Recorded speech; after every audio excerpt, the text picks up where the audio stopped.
listening to Cashin' Up with Big Wig LTD. Big Wig. Yeah, back in the building. Racks to the ceiling. It's a rock, it's a million. It's a rock, it's a million. Yeah, we back in the building. Racks to the ceiling. 5, Take a clap as well when he gets to 4, 3, 2. What up? It's the Whale Scale Big Wig, all about his business, you know what I'm saying? The Fat Cat, aka the Reno Ace. I'm over here at the Offbeat Music Festival in Reno. We at the Alpine. I'm with Miss Grace Hayes. Inspired me for the better part of the last decade. Has been written up in Time Magazine, an accidental comedian, actress, singer-songwriter, all that stuff. Composer for Jessica's Big Little World on HBO Max, Cartoon Network. You know, real cool stuff like that. So I'd like to welcome the one, the only, the fabulous Miss Grace Hayes. Hey Josh, appreciate you. Thanks for having me. No problem. You know, with all this stuff you be doing, your handle's Grace or something, but I was thinking like with like comedy, acting, going viral, it's like maybe it should be like Grace or everything. Oh, that's very kind. Thank you. Yes, I like to have my eggs in a bunch of different baskets. I'd like to say I'm a multifaceted performer. And I think a lot of that stems from when you don't have a lot of resources, you get real creative. And if you want to make something happen, you're going to make it happen one way or another, you know, on a budget. And yes, so I think that also, you know, is what led me into producing as well. You know, you can't be buying beats all the time or... You know, anyways, doing everything yourself is nice. It has some checks and balances. Some people need to, you know, ask for help. I'm one of them included. But anyways, thank you. Yeah, I think that to go off what you're saying, I think it's really crucial for any artist really to kind of start where you're at. And you don't have to like get the best equipment because you're not going to know how to use it anyway. So it's kind of good to have like a starting point with whatever you have, whether it's just your phone, you know, BandLab, whatever. I think that's like the place to start. Right, yeah, you can't wait to have the best of everything to start because you're never going to start. And, you know, if you have a phone, film with the phone. I was just talking about how your camera looks great. I need to get myself a camera because I film with my phone. And there's nothing wrong with your phone, but yes, don't wait. Just shoot something. Yeah. Put it out there. Straight up. Put it out, right? As an artist, like, I will hold on to stuff forever. But I just want to congratulate you on Jessica's Big Little World. I love like the message behind it. I love how it's like, it's just telling a different story, I feel like, to a different audience. And, you know, you had said that you had an aspiration to be a cartoonist at a certain point. So what was, you know, how was it like working with Cartoon Network? Oh, it was phenomenal. I was very grateful to be a part of it. Yes, I did want to be a cartoonist. As a kid, I was always drawing and I wanted to work for some kind of a network in that capacity, but I stopped drawing and then I was grateful to be a part of Cartoon Network in the sound department aspect. And it was phenomenal. I had a great experience, just a lot of wonderful individuals. I know that's not always the experience for some people who work with networks, but it was fine. I loved everyone I worked with, the storyboard artists and the writers and the producers, just everyone came together. And also my co-composers who did phenomenal. Yeah, it was great. It was a dream. Nice. That's awesome to hear. What were some of the biggest challenges for that situation when you would get on the show? Like, you'd get some notes. Did you have to have a quick turnaround or anything like that? Or yes. So I think some of the biggest challenges that I experienced was, number one, it was my first time working in a job like that as a composer, but not only as a composer, but in that capacity for, you know, a major network. So yes, the turnaround times were very tight, deadlines, you know, sometimes you're just up for 26 hours and you sleep for 4 and then you do the same thing again. So there's that, but I learned so much. I really was thrown into the deep end of production in that way, and I'm grateful for it because it made me a better producer. And the notes I got, I did have to, you know, make multiple revisions, but it made the show better. It made me better. So yeah, I think those were some of the challenges. That's awesome. You know, me being a creator, sometimes I get into those zones where I'm just like, I don't want to create. I'm uninspired. Do you have any tips maybe for staying inspired as a creator? I think having a workflow and also an environment that's inspiring to you is very helpful. You want to be able to walk into a room and feel like the possibilities are endless. So how I set my workstation up. I love color. I have my color. I have to keep Yeah. my environment clean. I'm a very messy person. I'm a neurodivergent person. Yeah. So I have to set myself up for success rather than failure. Mhm. So yeah, keeping a neat space makes my mind feel less cluttered. Yeah, also with being creative, I think just not judging Yeah. what you're coming up with immediately and seeing how it pans out, even if you think it's a dumb idea, like Yeah. lean into it. If it's weird, Yeah. like keep going. Yeah, just not judging yourself, seeing how something pans out. If it doesn't work out, it doesn't work out. You can always shift, but be gentle with yourself. Awesome. I love that answer. What's your, I'm curious, what's your like setup at home for your creation, like your creation station, if you would? Yeah, so I work, can you believe this? I score on FL Studio, Nice. which you're not supposed to score. That is not a flat for scoring. So I was panicking because I had this job Yeah. and I'm looking up on YouTube how do you score an FL Studio. I had to figure out how to do it. Yeah. And I'm going to make a tutorial for this behind a paywall because of the pain. I have a bone to pick with FL Studio. It's okay. I love FL Studio. Right. I mean, anyways, I work on FL Studio. Yeah. I am a desktop person. Yeah. I'm not on, any Mac products.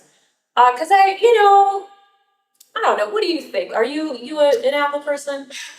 I'm an Apple guy Okay. through and through. Yeah. They got me with the iPhone finally, like a few years ago. Okay, yeah. The way it all integrates. Yeah. Yes, I just for production I don't, but it's great. A lot of people be using it. It works for them, and that's the thing. It's like some people they have these battles and debates of which DAW is better. It just Yeah. depends on what you're making, Mhm. and I've heard people compare it to, okay, the DAW is the kitchen.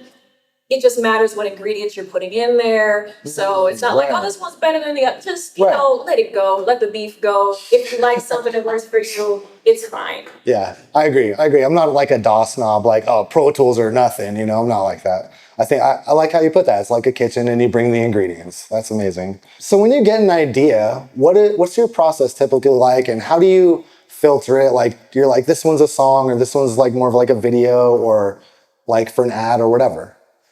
Yeah, I mean, I guess it depends on the idea. If something comes to me, a melody, I'm going to record it. Maybe it eventually will become a song. Maybe it'll eventually become a comedic small video, but I try to keep track of everything in that way. Yeah, and I feel like songwriting to me is kind of like a puzzle. When I'm hired for ad campaigns or brands, they'll give me a brief which states everything that needs to be covered. So it's putting these pieces together, depending on how much information and the amount of time, it may change the genre. Perhaps if a lot of information needs to be articulated in a short amount of time, it's going to be a rap song. If I have longer, then maybe I could be singing it. Nice. Awesome. I love that. I wanted to ask you about your personal preference. You've performed live a lot. You've done a lot of shows. You do a lot of creating at home. Do you prefer performing live or doing stuff at home? I have enjoyed performing live and I'm grateful for all the opportunities I've had to do that. And, in the past being able to support myself through performing. At this point, I'm focused on producing and I don't know. It's not a season for me to be leaving the house too much. I'm not, I'm really enjoying producing and I think eventually I will be doing more live performances, but not anytime soon due to a multitude of reasons. Sure. What's your favorite form of artistic expression, whether it's singing, producing, comedy? I don't know if I have a favorite form. Because I'm just as passionate about acting as I Yeah. am singing and producing and fashion and makeup. So Yeah, I really totally. like the integration of all the art forms into something. And that's really why I like video, visual Yeah. mediums where I can Yeah. express myself through fashion. And I Yeah. can also do my makeup and I can also sing and I can da da da da. So I love it all. I don't know if I necessarily have a favorite. But I think what I do very well is lyrics, and I do Totally. take a lot of pride in writing lyrics. And who like influenced you to become a lyricist? Like, was there any people that like influenced your style or that kind of you're like, I want to do that? Yeah, I think for songwriting, I'm just a music appreciator. I grew up, my dad is a Sammy Davis Jr. tribute artist, and I listened to a lot of jazz singers, crooning era people, Ella Fitzgerald, Nina Simone, Billie Holiday. I really love those artists. I love listening to singers and songwriters and just like studying them Yeah. and seeing what makes a song a great story or captivating and trying to emulate that magic. Awesome. I think that's great. You got some bangers. I just ran through some TikToks today, actually, just to I've been like just going revisiting a lot of your old stuff. And, like Friday the 14th is one of my favorites. Red Bottom Crocs. Yeah. I forgot about some of it. It was cool to like go back. I'm like, oh yeah, I remember this one.